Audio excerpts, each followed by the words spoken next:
during this, I'm just going to go through the 2 different classes and I'm going to introduce myself. And please feel free to ask any questions along the way, and I will be happy to answer them. All right, so this is me. I'm not a big fan of talking about myself, but I get to do this every now and again. So I have a master's degree in communications from the University of Wyoming. I also have a bachelor's in communications from Southern Utah University. So I've got a strong background in communications. That's what helps me with this public speaking classes, with the debate classes. That's what I used to love to do. It was my passion growing up and through high school and college. But then coupled with that, I also have a doctorate in curriculum and instruction from Boise State University. So not only do I have the communication background, but I have this great education background where I'm able to develop curriculum and teach. And so coupled together, I'm a great fit for these classes. And excuse me, and I love working with Princeton Learning Experience. It really lets me use my talents and skills to the best of my ability. So some of my experience, I did work 10 years creating online curriculum for DirecTV and AT&T. I have created my own business, which I'm still hoping is successful one day. It's been a rough start, but it's really taught me to reach for the stars and to have the things that we want our students to have. Reach for the stars, and if you fail, get up and try again. And if you fail, get up and try again. Some of the people that achieve the greatest things in this world are people that reach for the stars and can be comfortable with failure and getting up and trying again. So I still do that today in my own life.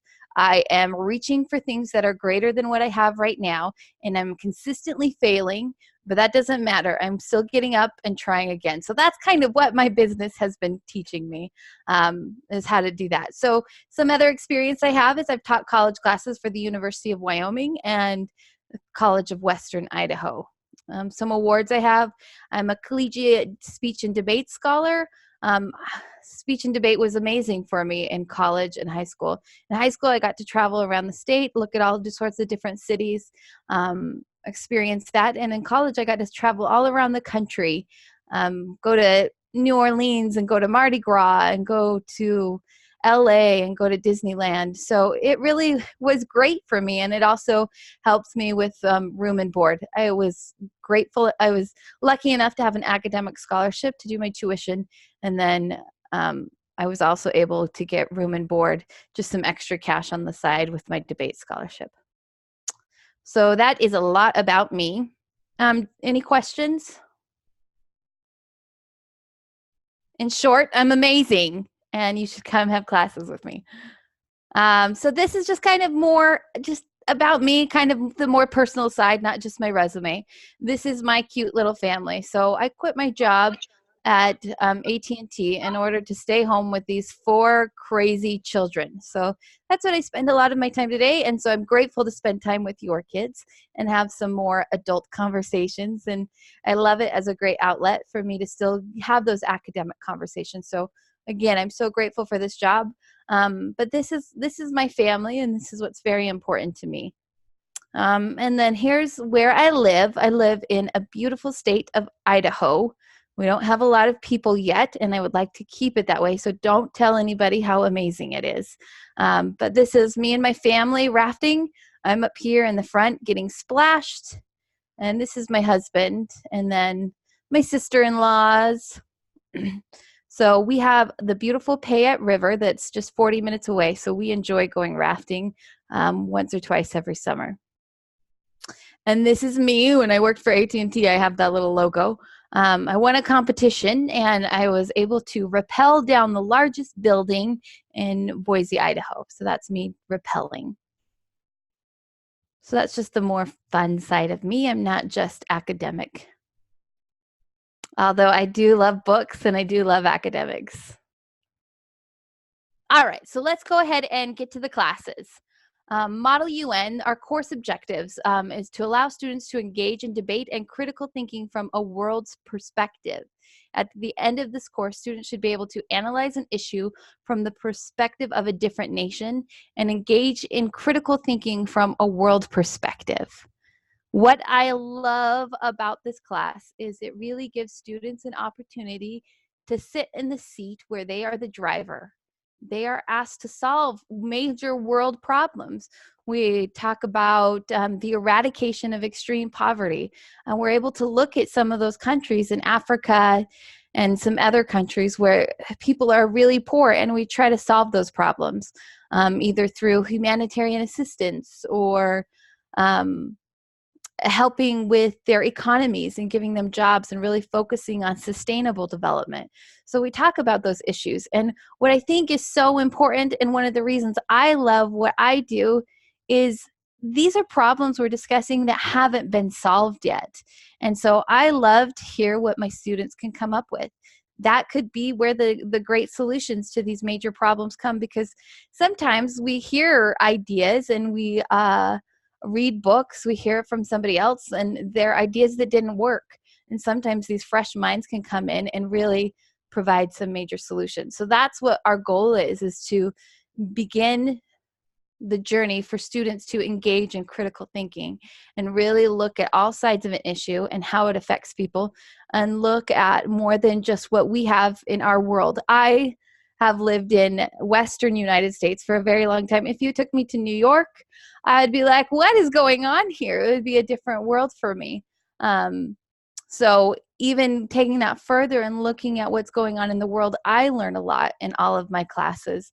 And then I learn a lot from my students' perspectives too. And it really helps me to hone that critical thinking aspect. So some of the benefits: confidence. I am doing more speaking now than I would ever do in any of my classes. I like to give my students the floor most of the time. I will pepper them with questions and I will challenge them, but I very rarely take much time to lecture, because I really want my students to have the stage and to be speaking. That is the beauty of a small class like this, 4 to 6 students. They are constantly talking and participating, so we can help build that confidence and their ability to critically think and speak in front of the public and come up with new ideas on the spot. World awareness, like I was talking about, there's all sorts of stuff that I don't know that's going on in the world. Sometimes we pick a country that I've never really heard of and we look at it from their perspective, and that helps me to understand more of what's going on in the world. Critical thinking, this is one of the biggest benefits of the Model UN class, and I am honing my skills more and more at helping students engage in these critical thinking skills, really taking the time to look at both sides of an issue. I just taught a class a minute ago, and we were talking about possibly debating lowering taxes. And one student said, well, there's only one side to that issue. Of course we want to lower taxes. What other side is there? And then we were able to talk about some of the Norwegian countries, Switzerland, and countries like that who have very high taxes and live a different lifestyle than we do here in the United States. And we talked about the benefits of having high taxes, paid maternity leave for 2 years, rather than mothers having children and then worrying about where the money's going to come from and going back to work. They have paid maternity leave. They have a universal healthcare system. And I'm not saying one side or the other is better, but a lot of times we see there's this one side. Of course we want to lower taxes. Why would anyone want to pay more taxes? But there is another side to it, just one that we haven't always looked at or heard of. So we really can engage in those critical thinking skills and seeing that there are not just one, but there's 2 sides to the issue on whether or not we should lower taxes. And on most issues that are controversial, you'll see 2 main sides. Sometimes we only really focus on one, but when we look at the world perspective, the other one shows up. The other thing is this complements the classroom. So in here, they are going to be speaking on a regular basis. They are going to be analyzing issues. They have so many opportunities to organize their thoughts and their reasoning. So it really complements writing. Public speaking and writing go hand in hand. There are some things that differ, but a lot of things stay the same. We want attention getters in writing. We want it in public speaking. We want well organized in writing. We want it in public speaking. So all of these things really come together and complement one another. So let's just kind of go through a process. So we are going to have the question of the zombie pandemic. This is one that's really fun to discuss sometimes, and I get a lot of critical thinking and debate out of it. So step one, we'll present the issue, and each student is given a country to represent. So we can look at the different countries and how they may handle the zombie pandemic, things that they may have an advantage or disadvantage. So today, let's say we had Switzerland as one example.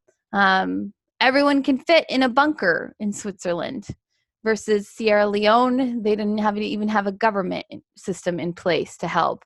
So we can look at it from different countries and see how we may solve the issue. So they're given a country to represent, and the new issue is presented. And then we'll discuss how it affects their country and what their position is. So this is my time to really, before we come from a model UN perspective, and is a huge body of countries, first it's important that the student knows what the best position is for their country. So that's what our step two. Then we present our positions. And then we are given an opportunity to write and present a resolution. So this may be an amendment to a resolution, or we may write our own resolutions. So those resolutions should be solving whatever problem. So in this case, it would be the zombie pandemic. Then they are given the opportunity to debate the resolutions. And this is something that is a skill that needs to be taught. And the more I teach these Model UN classes, the more I realize how important it is for them to be able to critically look at a resolution and not just agree with it, but see how it may affect a larger population, how it may affect everybody, and look at not just the good parts about it, but look at why it might not be a good resolution. And then we vote on the resolutions. So can I have a volunteer to pick a country?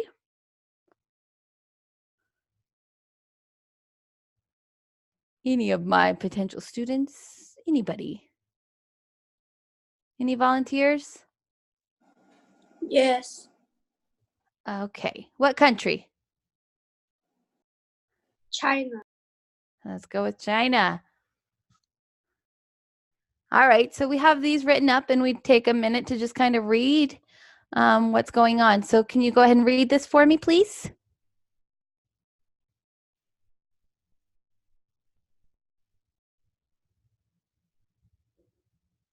Can you see it?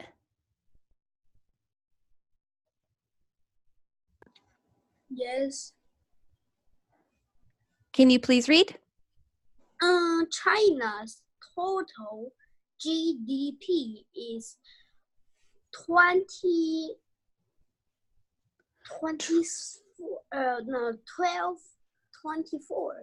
trillion USD.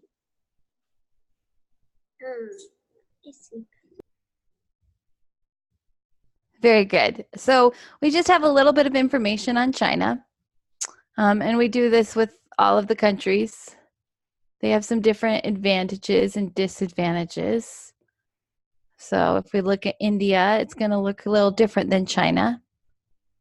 So we talk about how much money they have, because generally it's important in the discussion. But India has a huge army, so that could be a big advantage in the zombie pandemic. And then in this one, we present a resolution, and then we decide whether we agree or disagree, or we want to offer an amendment. So the Netherlands calls upon United Nations to declare an international emergency and suspend all international flights. So that's the first part, for 30 days. And then the second part is to report any outbreaks immediately. And then the third part is to have a rapid response team to help contain future outbreaks. So everyone comes together as a United Nations, and we create this rapid response team using all the strengths. So we'd look at this resolution and we try to see, do I agree with it? Do I disagree with it? Or do I want to offer an amendment? So some students will agree with the whole thing, and they'll say, I agree with this whole resolution. It's important. We should pass it. And they tell me why. Some may disagree with the whole thing. Some may come in with a small amendment, and they might just want to, rather than urge, they might say require. So at that point, they have a choice of what they want to do based on their understanding. And then after they submit their speech, then we'll ask questions, and then I ask for a debate. So it's not a debate that goes back and forth over and over again. It's just one quick speech in favor and one quick speech against. And where I really struggle is finding students that will speak against a lot of these resolutions. And that's where I can see that we need to be teaching these critical thinking skills. They don't just show up. They need to be taught, and they need to be practiced. And that's what we do in Model UN, is we teach these skills and we practice them. So before I move on to the next class, does anybody have any questions about kind of how Model UN works? We have a lot of fun, and we learn a lot about different issues. And the learning sticks because it's not just a lecture, it's something each student is actively participating in, which that's how we get learning to stick. It's not just memorizing facts. In fact, I really try hard not to have a clear opinion. I like to switch it back and forth all the time, keep people on their feet. All right. So next class is parliamentary debate. So we will be teaching an extension. We had one parliamentary debate class. We're going to do an advanced parliamentary debate class too. So we're going to kind of continue learning what we had before. It's going to be so similar. We will start class with a warm-up or two, and then we will debate issues. So parliamentary debate is a 2-on-2 debate format. So it's perfect for this 4 to 6 person class because we have 2 speakers for the government and 2 for the opposition. Everyone gets a chance to speak and debate the issue.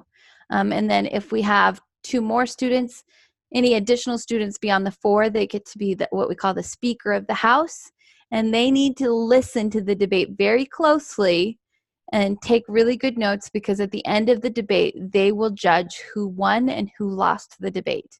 And we will ask them why. I need them to have reasons why the opposition won or the government won.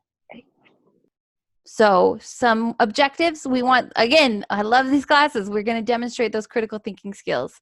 I want students to learn how to formulate an argument. So it's not something we practice. A lot of times in daily life, we're encouraged to agree with everything. It's just easier if our children agree with everything. And so this gives them an opportunity to really formulate arguments. It drives me crazy when my kids disagree with me. Just because it makes the day harder and it makes me think more and it just makes a longer day. So even with my own children, sometimes I discourage them from disagreeing with me because it just makes it harder. But it's important that they learn the skill and formulate those arguments. So I'll let them do it in my class. Point out fallacies in the opponent's arguments. So we look at different fallacies. I'm trying to think of one. There's what we call the red herring fallacy, for example. And this happens a lot in your personal arguments. So you'll be arguing and people will just distract you with something else that's not part of the issue. They just distract over here, and then so you never really get to finish the debate at hand. So we look at different fallacies and encourage students to point out those fallacies so we can really discuss what needs to be discussed and have a clean and clear debate. Use persuasion techniques to convince a judge of their case. So this is an extemporaneous debate. So what that means is that they don't have a lot of time to prepare for it. So it's basically the knowledge in their head is what they're using to debate. So we don't see a lot of statistics or a lot of studies.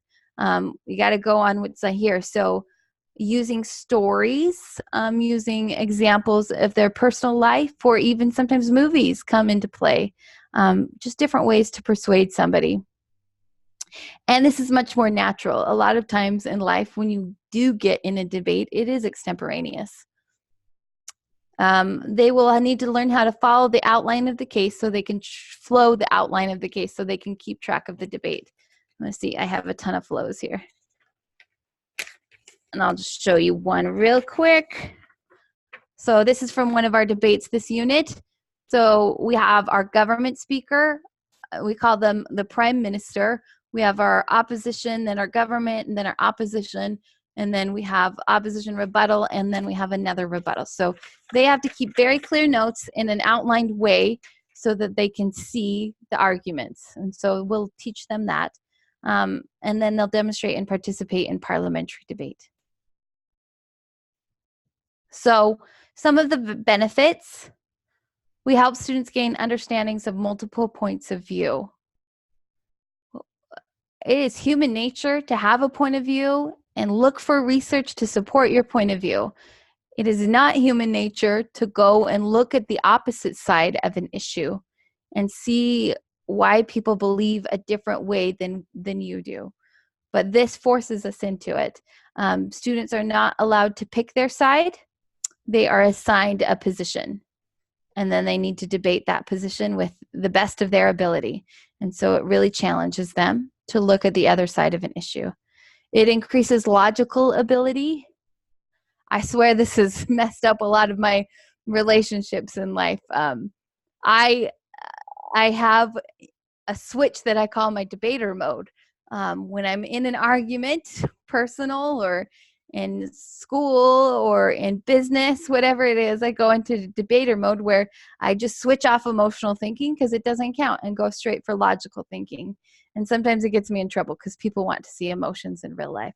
But before you hone that skill to look at the logical ability, we tend to go towards emotional, what makes us feel good, what we believe in our heart, rather than really looking at statistics and research and logic. And so that's what we do. We are able to increase that logical ability. There's that critical thinking. It comes up again. It is my favorite thing. I love my job because I wholeheartedly believe that it is my responsibility to help the new generation engage in critical thinking. I can't solve every problem out there. I'm smart. And my generation is smart. And your generation is smart. But we can't solve every problem. So we've got to teach the younger generation to come up with new ideas, to critically think, and solve problems in a different way than we wouldn't have thought. And that's how we grow as a community. And so that's why critical thinking is so important. And the last one is decrease emotion in argumentation. I have to watch, because sometimes I just argue and I don't think anybody else is taking it personally, because I'm not, because I've been trained this way. I don't take things in an argument personally. They're just facts I'm presenting. And I've been able, through a lot of practice, I've been able to decrease that emotion in argumentation, which is a huge value in your school life, your work life. You just got to be careful in your personal life. People like to see emotions there. So those are some of the benefits. So here's kind of how our day would go. Students should wear school uniforms. So students are assigned positions as the government or the opposition. That's what we call them in parliamentary debate. The government would prove, or set out to prove, they would write a case that say that students should wear school uniforms. And then the opposition is allowed to write a case, anything except for what the resolution says exactly. So in this case, normally they would write a case that students should not wear school uniforms. And people are just assigned. When we pick our spots for debate, I don't tell them the resolution beforehand. That's one of my big things. I don't want them to know it. I don't want them to only be debating what they feel in their hearts. I want them to be using their logic. So then next we would present the resolution, and then students are given 15 minutes to write a case. So I will separate them into what we call breakout rooms. So they'll be just with their debate partner. I will come in and coach a little bit, throw around some ideas, but at the end of the day, it's their case that they are presenting, and it's up to them, and they will write that case. Then the students will debate each position. They're given an allotted time and position to debate. So A lot of times in our classroom debates or just our day-to-day debates, it annoys me because usually the loudest person wins. And that's not right. Usually they're not the smartest person. They don't have the best arguments. It's just the way it is. The squeaky wheel, the loudest person wins. Whereas in these debates, they are given a specific position and time to speak. So our prime minister will get up first and they will speak for 7 minutes. They may speak for less, but they're not given more than 7 minutes to speak. And then we have our leader of opposition that would get up next and they would speak for 8 minutes. And they would attack all the points that the prime minister made, and then they'd come up with their own points as to why students should not wear school uniforms. And then it goes back and forth. And where I see great value is, and this was me too growing up, I was and am actually still a very quiet person. But so it was really great for me to have the opportunity to have these structured debates where I could really practice those skills. And so that's what I see. My introverts, my really quiet students really shine in these debates because they are given a time, they are given permission and to debate and to really talk about an issue. And then at the end, the Speaker of the House will look at their flow and then declare who is the winner. I don't declare who is the winner. It is the student's job to speak to their target audience, which is the Speaker of the House, and declare the winner. And the Speaker of the House, I want them to take their position very seriously and listen to the debate and do their best to take notes and declare who truly is the winner at the end of the debate. So overall, with this, practice is key. With both the Model UN class and the Parliamentary debate class, we are practicing. We're practicing speaking, we're practicing organizing speeches, and we're practicing critical thinking and looking at other points of view. And that's what this class really, both of these classes really give them the opportunity to do. So I have 3 minutes left for questions. So I hope there's some questions. You guys let me speak that whole time.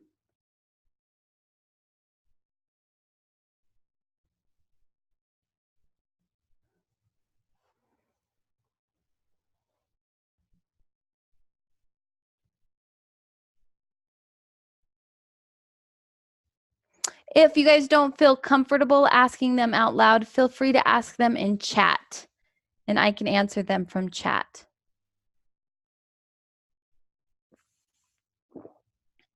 Ben, did you have a question?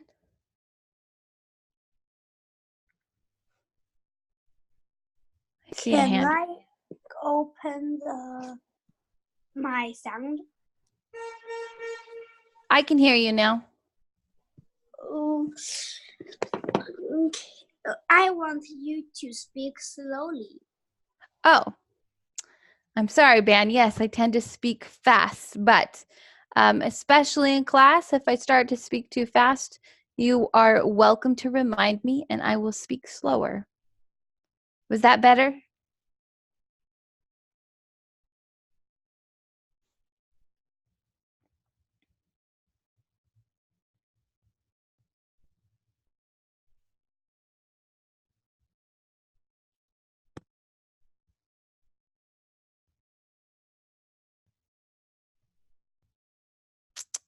I have a question from Michael. Does Model UN need strong debate skills? So neither of these classes have to come in with strong debate skills. In fact, if you don't have them, I want you in my class. I want to be able to teach those skills to you.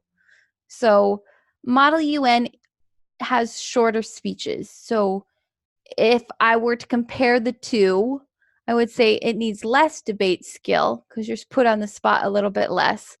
Speeches are closer to 1 minute where you share your opinion about something, whereas parliamentary debate, sometimes you're giving 7 or 8 minute speeches. So, but either class you want, my job is to teach you those skills. And I want everybody to know how to debate and really look at two sides of an issue. Thank you for the question, Michael. Hi, Dr. Kristin. Can you? Yes. Hi. Can you give a quick outline on the outline of a parliamentary debate? Yes, absolutely. So, if we go back to, so this is kind of the process. Okay. They're assigned positions. I present the resolution, so that's when I would present it. They're given 15 minutes to write a case. Each student debates, and then the Speaker of the House decides. So, and then there's this. I can show you my flow too. The Prime Minister will speak first for 7 minutes. The Leader of the Opposition for 8 minutes. The Member of the Opposition for 8 minutes. Oh, the government for 8 minutes. Then Member of the Opposition for 8. I'm not doing good at speaking slow. Leader of the Opposition rebuttal for 4. And then the Prime Minister rebuttal for 5. Okay, thank you. Oh, go ahead. I have so would so I was just curious, would online classes be different from like in-person classes? Like, what I mean is like when you're in person, wouldn't you like practice your public speaking skills?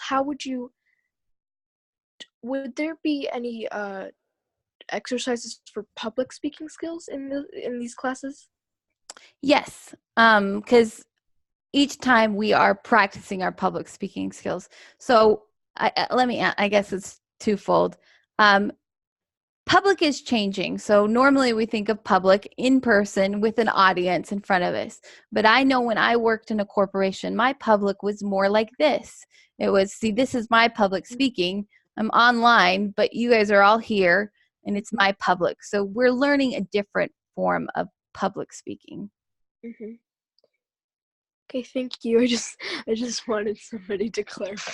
Thank you. Yeah, it seems weird. And at first I was always like, it takes a little bit of adjusting to. So I like to look at my students, which are over here on the screen, but it doesn't look like I'm looking at you then. So sometimes I have to try to look at my boring old camera so it looks like I have eye contact. So it's different, but it's a skill that we need to learn. Okay, thank you. So I have another question in here. Yes, it is an online class. We attend very similar to how we're on this conference call. You will get a Zoom number to sign into, and you'll come through this way. All my students will have their cameras on, and then we will talk back and forth and have the debate that way. So for each class, I know during this conference that you went over like how a lot of the classes will be, but will there be any so we are practicing debating. Are there going to be any times where never mind, I kind of lost track of what I was thinking. Okay, let me know if you think of it again. I have another question on chat I can pick up. Michael asks, how can a high school success in Model UN if his high school does not have a strong team? Good question. So I, of course, want you to be successful in your real life Model UN. And Michael, I will teach you everything that I know about critical thinking, about public speaking, and how to really persuade people. And then you can take that back to your team and teach them those skills. And my slide right before this, it's really all about practice. And in your high school conferences, you're not going to get as many opportunities to practice getting in front of people, to write resolutions, and to speak. Our little class is 4 to 6 people. So I'm always begging people to offer speeches. You're going to get some more practice in.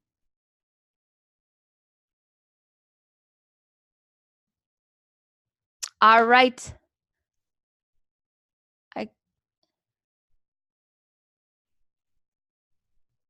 So I do see a question, how often is the class and how much does it cost? So I was just going to say, Sandra will be able to answer those questions.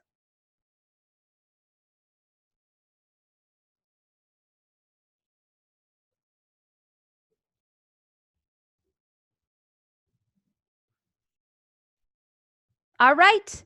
Thank you so much for attending. I appreciated the questions, and I look forward to meeting all of my new students. I think it is so much fun. I hope you can meet some of my older parliamentary debate students and that we can work together, and maybe even some older Model UN students will mix in. We'll see what happens, and we'll just have really great classes and really great discussions. I will see you soon. Goodbye.